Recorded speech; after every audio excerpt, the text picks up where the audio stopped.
기도 속에 나타난 기적이라는 제목을 함께 은혜 나누기 원합니다. 신약 성경이 27권으로 구성되어 있지만 그중에 역사서라고 하는 히스토리, 역사를 기록한 책은 한 권, 이 사도행전입니다. 물론 굳이 꼽으라면 사도행전에 앞서서 쳤던 일부에 해당하는 누가복음도 역사서에 해당하겠지만, 그러나 성경의 학자들은 누가행전을, 누가복음을 사복음서에 편입했지 역사서로 분리해놓지는 않았습니다. 그러나 같은 맥락으로 이어가는 누가복음이 일부였다면 사도행전이 2부가 되는 누가의 편지 글입니다. 여러분, 사도행전에 특별히 사도들의 발걸음, 발자취들을 갖다 쭉 기록해놨는데, 사도란 뜻이 뭔지 아십니까? 사도란 보냄을 받은 자라는 거예요. 우리가 쉽게 이해하려면 대사들을 알 거예요. 대사. 우리나라에도 중국 대사들도 와 있고, 인도 대사들도 와 있고, 인도네시아 대사들도 다양하게 와 있습니다. 그 사람은 그 각 나라에서 대표로 대통령인 것처럼, 총수인 것처럼 와 있는 거예요. 하나님께서 이 사람들 택해서 사도라 부르셨고, 그들의 일대기를 기록해 놓은 일부의 분량이긴 하지만 그것을 우리는 사도행전이라고 이름을 붙였습니다. 사도행전의 대부분은 몇몇 사도들의 이야기로 구성되어 있지만, 반면에 13장 이후로 선교지에서 큰 역사를 드러내는 한 사람이 있는데, 바로 그 사람이 누구냐? 사도 바울입니다.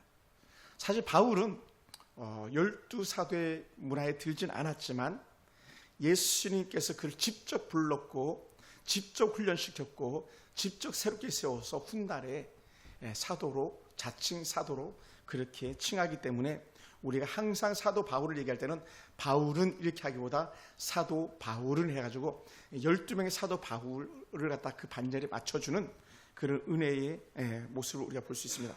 반면에 그 12사도가 아니었지만 제비 뽑기에서 사도가 된 사람도 있는데, 마띠아라는 사람이 있죠.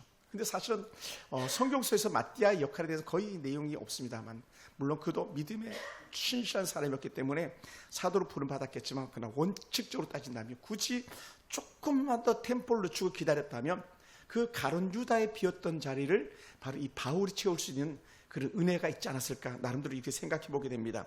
그러면서 우리 누가복음이나 이 사도행전은 그 수신자가 정확하게 정해져 있어요. 누굽니까? 우리가 많이 들어봤을 거예요. 데오빌로라는 사람이에요. 데오빌로. 한번 따라해보세요. 데오빌로. 이 데오빌로라는 이름 자체가 뭐냐면, 그 당시 그 그리스어로 하나님을 사랑하는 자라는 그런 뜻을 가지고 있습니다. 또 혹은 이렇게 해석합니다. 하나님께 사랑받는 자. 그러다 보니까는 하나님을 사랑하고 하나님께 사랑받는 이 사람에게 이 서신서, 사도행전과 또 누가복음 쓰여졌죠. 물론 역사서입니다만은 편지글로 쓰여졌으니까요.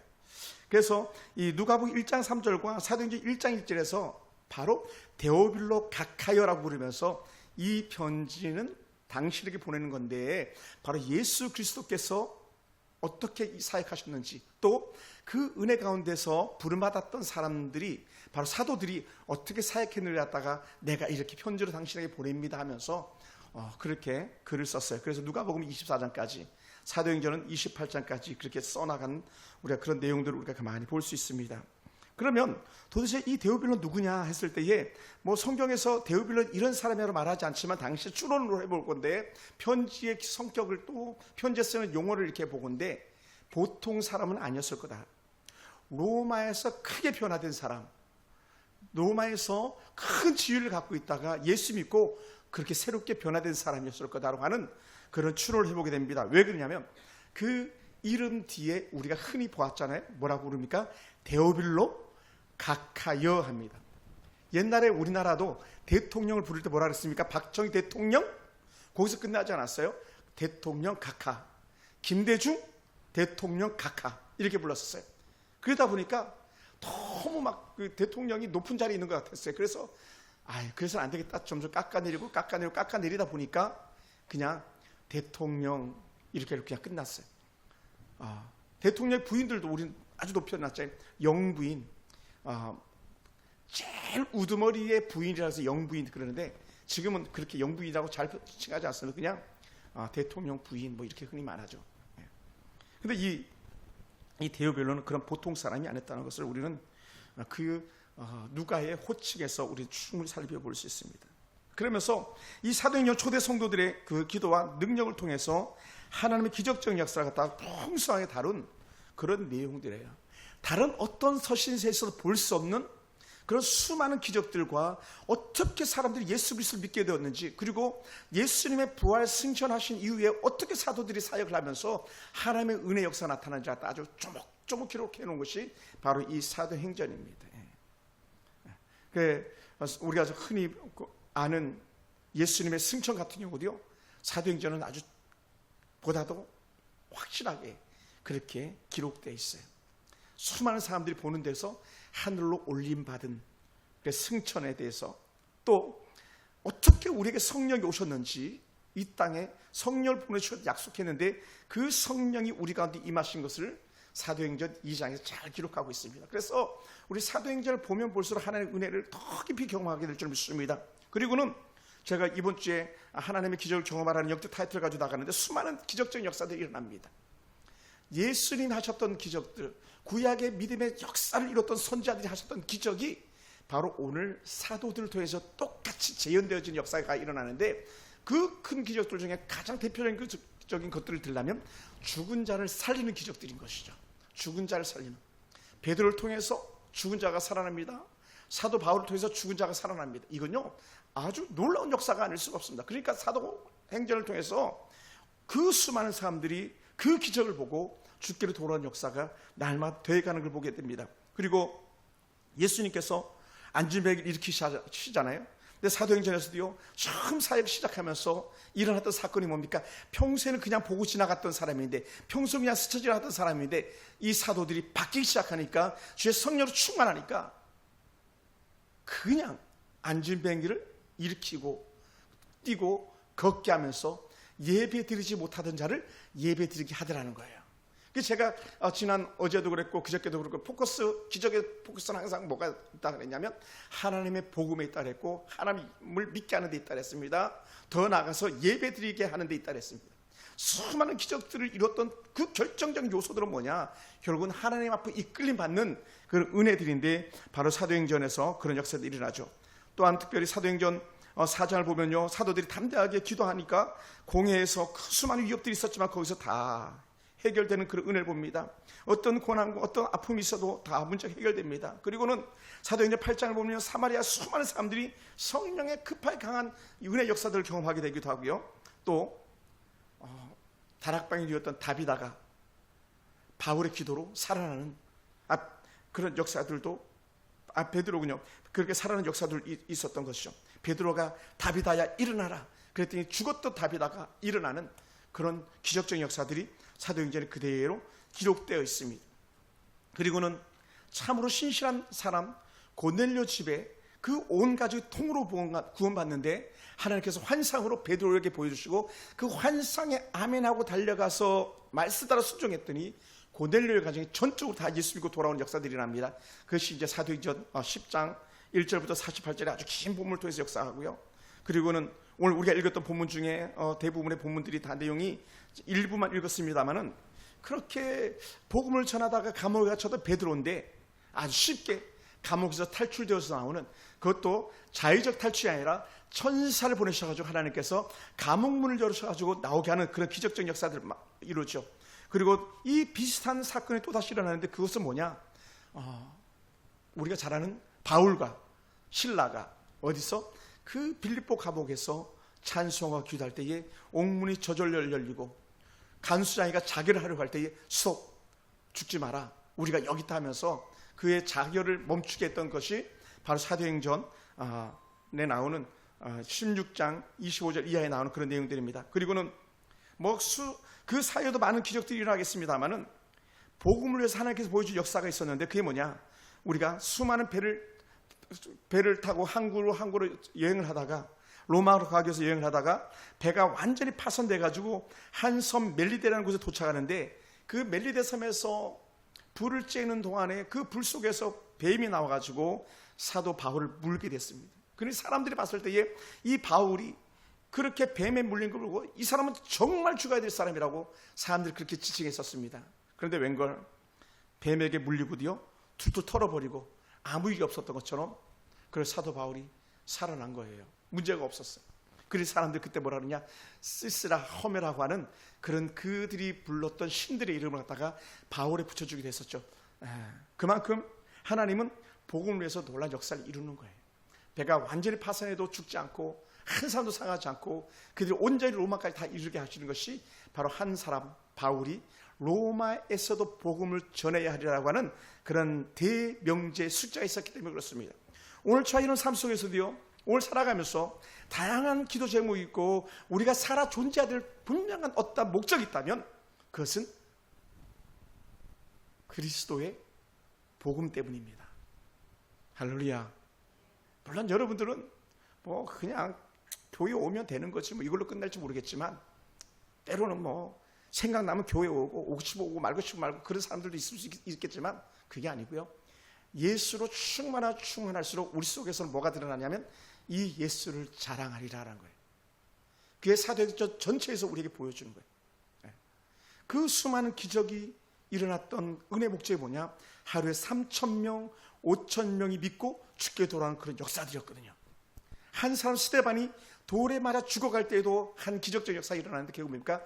보호자 우편에서 벌떡 일어난 예수님을 스데반이 바라보았던 그 역사적인 장면들. 어떻게 그런 일이 있었는가? 그것은 죽어가면서까지 예수님의 복음을 전했던 스데반의 말씀이 있었던 거예요. 그래서 스데반의 스토리가 6장부터 7장까지 쭉 이루어지고 7장에서 맞춰지는데, 그 스데반의 그 죽으심 때문에 한 사람이 새롭게 부름을 받는데 그 사람이 누구냐? 바로 사도 바울이었던 것이죠. 그러므로 사랑하는 성도 여러분, 꼭 이렇게 마음에 다짐하시기 바랍니다. 하나님, 내가 믿는 것은 주의 복음을 위함입니다. 할렐루야.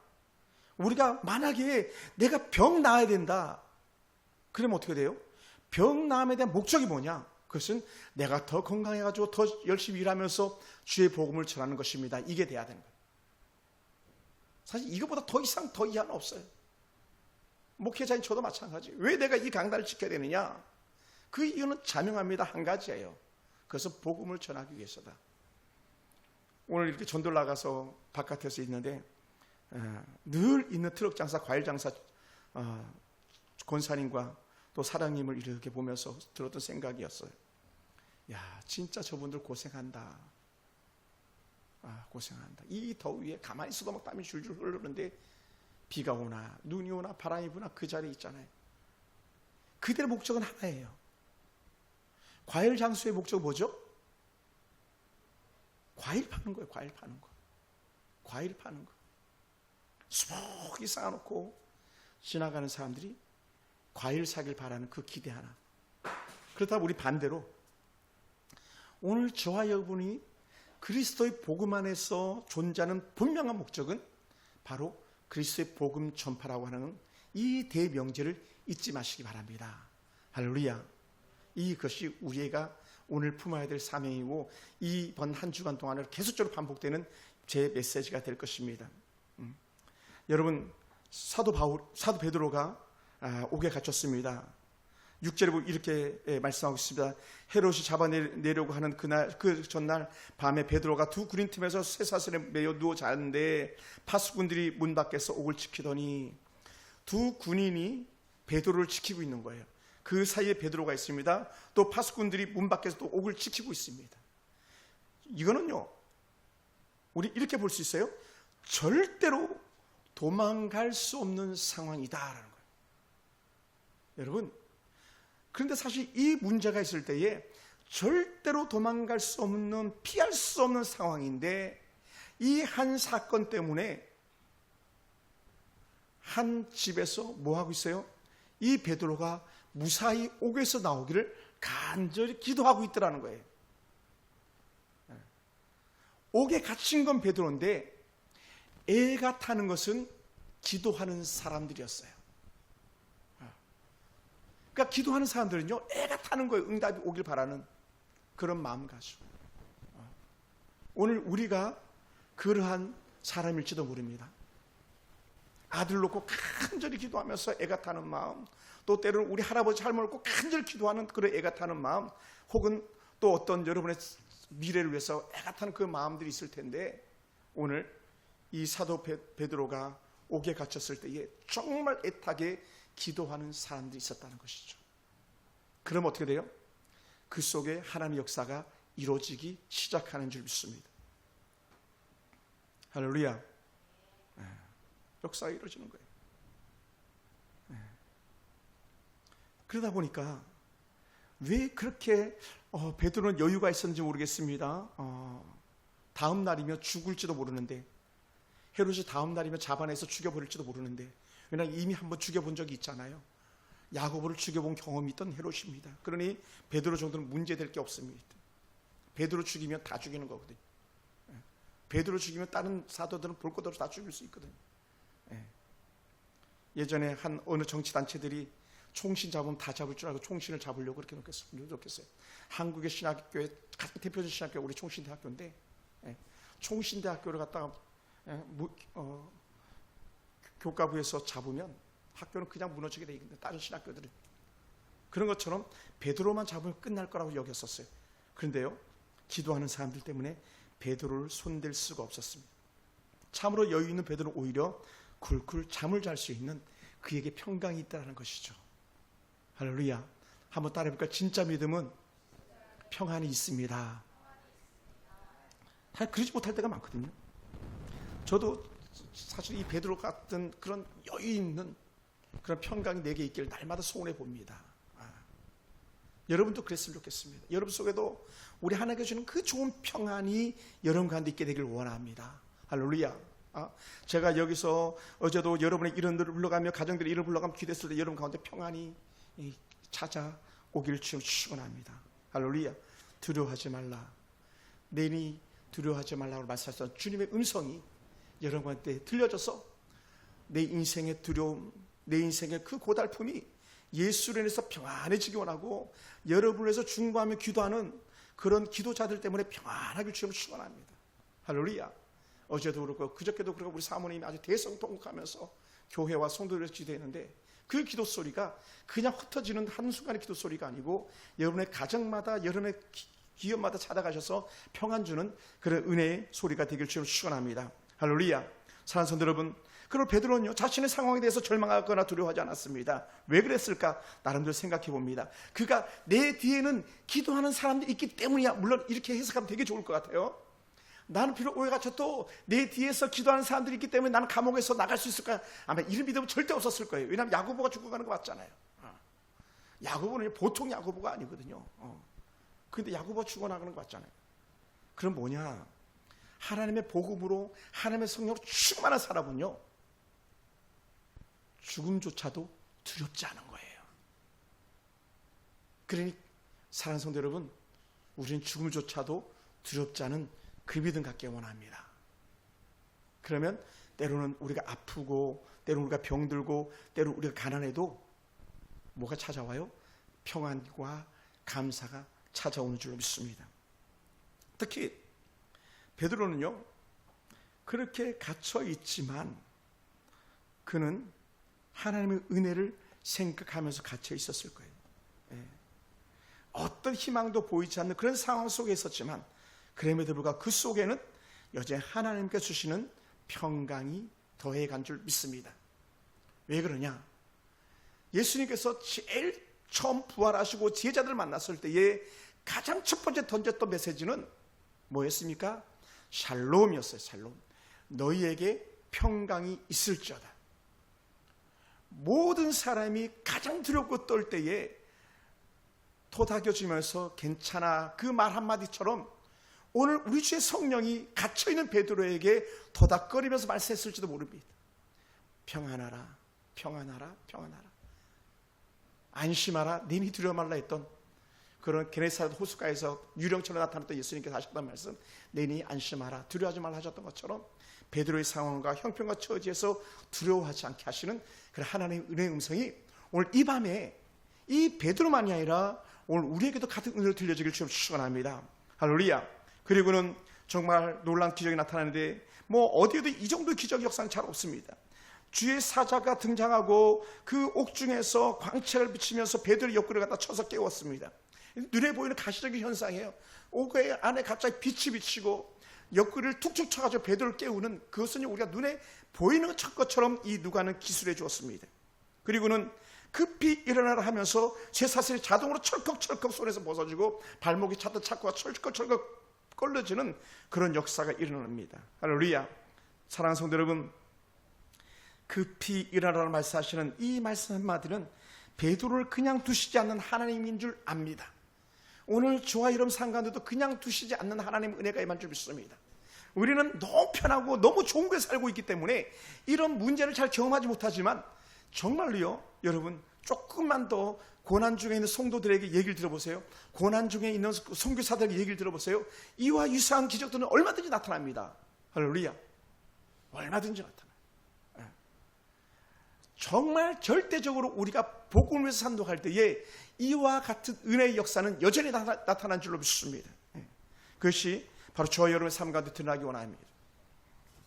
우리가 인생의 감옥에 갇혔을 때 두려움, 우리가 느끼는 죄책감, 실패의 그 모습 속에 있을 때도 여전히 주님께서는 우리를 들어서시기 위해서 우리 인생길을 열어주시기 위해서 얘야 일어나라 말하는 줄 믿습니다.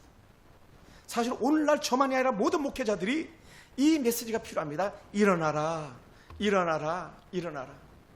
오늘날 모두가 다 위기입니다, 환난입니다 말하고 그럴 때를 우리가 살아가고 있거든요. 그때 주님께서 오늘 저를 비롯한 모든 목회자들에게 또 모든 이 땅의 성도들에게 일어나라 혹은 걱정하지 마라 이렇게 하시는 주의 은혜 메시지가 들려지곤 합니다. 그리고는 원상 회복시키시는데 우리가 읽었던 8절에 이렇게 표현합니다. 천사가 이르되 띠를 띠고 신을 신으라거늘 베드로가 그대로 하니 천사가 또 이르되 겉옷을 입고 따라오라 했다는 거예요. 아니 옥문이 묻혔고 옥문이 닫혔고 옥 밖에는 또 간수들이 있는데 그런데도 불구하고 천사가 따라오라 이 말씀하고 있는 거예요. 사랑하는 성도 여러분, 하나님의 은혜 가운데 있는 사람에게는 하나님의 사람, 하나님의 천사가 이끌어가는 줄 믿습니다. 이 아름다운 은혜를 갖다 우리에게 보여주기 위해서 창세기 19장에 그 소돔과 고모라 성에서 조카 롯을 아브라함의 그 간절한 기도에 조카 롯이 그렇게 불구덩이 소돔과 고모라에서 천사가 가가지고 억지로 끌고 내올 정도로 그런 살리심의 은혜가 있잖아요. 어찌 보면은 오늘 이 사도행전 12장 말씀과 어쩌면 그렇게 해서 조카 롯을 건져낸 하나님의 은혜가 똑같은지 우리가 볼 수 있습니다. 여러분, 아브라함이 그렇게 간절히 조카 롯의 구원을 위해서 기도했습니다. 그렇게 마가의 집에 모여서 그렇게 간절히 하는 여인네들의 기도가 결국은 응답으로 역사하신 줄 믿습니다. 사랑하는 성도 여러분, 우리가 실망치 않게 되기 원합니다. 오늘 이런 천사의 은혜에 이끌림 받기로 한다면 우리들도 천사가 오셔서 우리 인생의 문제에 개입해 주시기로 하는 간절한 기도가 여러분 가운데 있기 원합니다. 누굴 위해서요? 바로 여러분 자신과 여러분의 아들, 딸들을 위해서 또 주의 몸된 교회를 위해서 이러한 은혜가 기다리게 되기를 원합니다. 간절히 기도하는 거예요. 여러분 간절히 기도했다 그랬잖아요. 간절히 기도했다 그랬어요. 그러니 얼마나 기도했고 얼마나 기도했으면 그 사람들이 베드로가 옥에 나왔는데도 계속 기도하고 있었잖아요. 아브라함은 생명을 걸고 6번이나 하나님 안 됩니다, 하나님 안 됩니다 하면서 숫자를 줄여나갔잖아요. 여러분, 기적은요 그 간절함이 있는 곳에 역사가 나타난 줄 믿습니다.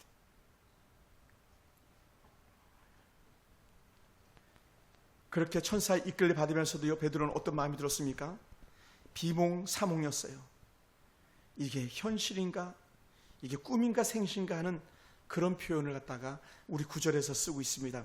우리 사도행전 12장 9절을 같이 한번 읽어볼까요?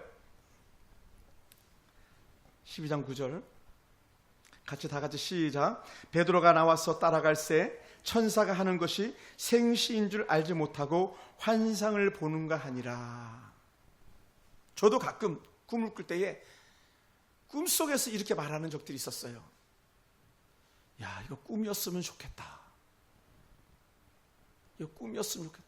때로 너무 힘든 일이 있을 때에, 꿈에서 너무 힘든 일을 경험할 때에 야, 이거 꿈이었으면 좋겠다 했는데 다행히 진짜 그게 꿈이었던 그런 적들 여러 번 경험했습니다. 물론 저와는 전혀 다른 차원의 이런 그 생각이었겠습니다만은 얼마나 이 베드로도 놀랐겠습니까? 말도 안 되잖아요. 어떻게 양손에 찬 차코가 끌어지고 양발에 찬 차코가 끌어지겠습니까? 어떻게 양쪽에 군인들이 있는데 그들을 터치하지 않고 그들이 깨지 않고 베드로 혼자서 깨어나서 나갈 수가 있겠습니까? 어떻게 그 철저하게 지키는 그 옥문이 열릴 수 있겠습니까? 말도 안 되는 거거든요. 그런데 어떻게 돼요? 하나님이 하시면 말도 안 되는 일이 말이 되게 하더라는 거예요. 할렐루야. 사실 우리나라 대한민국이 말도 안 되는데 말이 되게 한 역사를 써간 나라거든요. 전 세계 대한민국 같은 나라가 없는 거예요. 전 세계가. 대한민국처럼 가장 짧은 시간에 가장 정말 가난한 나라에서 꽃을 피운 그런 나라는 전 세계 대한민국밖에 없습니다. 언제 그 역사를 써갔습니까? 그것은요, 기도하는 사람들이 많았을 때예요. 1950년대, 1960년대, 1970년대, 80년대, 90년대 수도 없는 사람들이 그렇게 기도하고 또 기도하고 또 기도했어요. 오늘도 강원도에서 기도원 설교하는 목사님께서 이런 얘기를 하시더라고요. 목사님, 설교 딱 한 시간만 하래. 내가 1시간 반 했더니 목사님 다음에 그렇게 1시간 반 설교하면 안 됩니다. 막 그러시더래요. 그 기도원의 원장 아드님이. 그래서 다 60분 맞추라는 거예요. 근데 예전에는요, 오살리 기도원 가보면, 강남 금식 기도원 가보면요, 설교 1시간이 어디 있습니까? 설교했다면 11시, 12시 돼야지 끝나는 거예요. 예전에 부흥회 하면요, 여기 옆에 있는 왕성교회 원로 목사님, 길자인 목사님 와서 부흥회 하시면요, 밤 11시에, 7시에 예배가 시작되는데 밤 11시에 설교가 끝나요.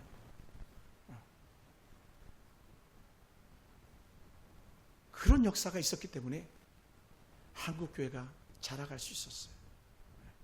그런 역사가 있었기 때문에 한국의 교회사를 써가는 획기적인 그런 나라가 되었습니다. 사랑하는 성도 여러분, 하나님의 성령 역사가 오늘 우리 가운데 있기를 원하는데 이게 꿈이야 생시할 만큼 하나님의 인도하심이 여러분 가운데 있기를 주여 축원합니다. 할렐루야. 우리 하늘자매에게 하나님의 기적이 임해가지고 자매가 믿음으로 사는 사람 되길 바랍니다. 하나님의 믿음. 막 성경 보고 싶어가지고 안달나는 그 믿음이 우리 자매님에게 성령이 역사하셔서 그런 감동 주시길 주여 축원합니다. 할렐루야. 무감각한 것은 뭐냐면 죽은 사람이에요. 죽은 사람 꼬집든 물어뜯든 아무 소용이 없어요. 깨닫지 못합니다. 오히려 하루 이틀 시간이 지나면 시신에서 썩은 시커먼 물만 흘러나오더라고요. 제가 그런 걸 보았거든요. 반면 살아있는 사람은요, 배고파하고요, 때로는요 힘들어합니다. 한 자세를 가만히 두지 못합니다. 그런 것처럼 오늘 우리의 주의 성령이 여러분 가운데 오셔서 여러분의 마음을 망치질해 주시고 여러분 마음에 하나님께 주신 은혜를 더해가길 주여 축원합니다. 그리고는 마침내 이 사도 베드로가 나오게 되죠. 10절에 보면요, 더 적나라하게 표현해 줍니다. 이에 첫째와 둘째 파수를 지나니, 첫째 문이 있고 둘째 문이 있는 거예요. 첫째 그 파수꾼들이 기다리고 있고 둘째 파수꾼들이 경비 서고 있는 그런 지역에, 근데도 아무 문제가 없어요. 그리고 또 통한 세 문에 일었어도 아무 문제 없어요. 문이 어떻게 돼요? 저절로 열리는지라. 문이 저절로 열렸어요. 나와서 한 거리를 지나며 천사가 곧 떠나더라. 문이 저절로 열리니 그 후에 안전한 자리까지 간 이후에 천사가 떠나더라는 거예요. 사랑하는 성도 여러분, 이 은혜 역사가요, 오늘 우리들 가운데 임하기 원합니다. 우리 교회 가운데 임하기 원합니다. 오늘 제가 일부러 사도행전을 이렇게 쭉 개론적으로 많이 했는데 오늘 김 기사님 오실 줄 알고 더 제가 준비를 했는데 안 오셔가지고 좀 아쉬움이 있습니다만은 모든 얘기에 사도행전적 역사들이 가정마다 기업마다 일어나길 원합니다. 믿음으로 사는 그런 모습이 있게 되기 원해요. 그래서 하나님의 기적이 오늘 이 옥의 철문을 열어주듯이 우리 인생에 닫혀있는 문, 갇혀있는 문, 우리 아이들의 사실은 아이들 우리가 자유로울 수 없잖아요. 아이들에게 갇혀있는 족쇄 채워놓고 있는 그런 악한 사단의 족쇄들이 끌어지기 원합니다. 사단의 착고들이 끌려지기 원합니다. 우리 아이들을 사로잡고 있는 악한 영들이 떠나가기 원합니다. 그래서 그들이 자유로워가서 그들이 회복돼서 하나님 앞에 기뻐 뛰며 춤을 추며 돌아온 은혜가 있기 원하고, 그 기도 자리 돌아갔을 때에, 그 기도하는 사람들이 돌아갔을 때에 사람들이 깜짝 놀라는, 정말 베드로가 살아나는 것을 그들이 보잖아요. 그럼 뭡니까? 아하, 우리가 간절히 기도했더니 우리 베드로 사도가 살아남았다고 하는, 기뻐 뛰며 춤을 추는 그 사도들의 그 아름다운 은혜, 성도들의 그 은혜가 결국 사도행전을 28장까지 써가는 역사가 되는 줄 믿습니다. 사랑하는 성도 여러분, 우리 교회 그런 은혜가 되어가기 원합니다. 말씀을 마무리합니다.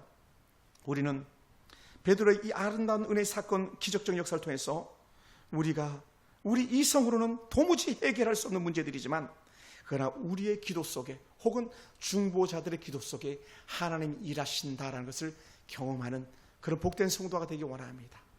우리는요, 약해요. 우리는 부족해요. 그래서 우리는 더 크신 하나님을 경험하는 그런 은혜가 저와 여러분 가운데 임하길 주시로 축원합니다. 할렐루야.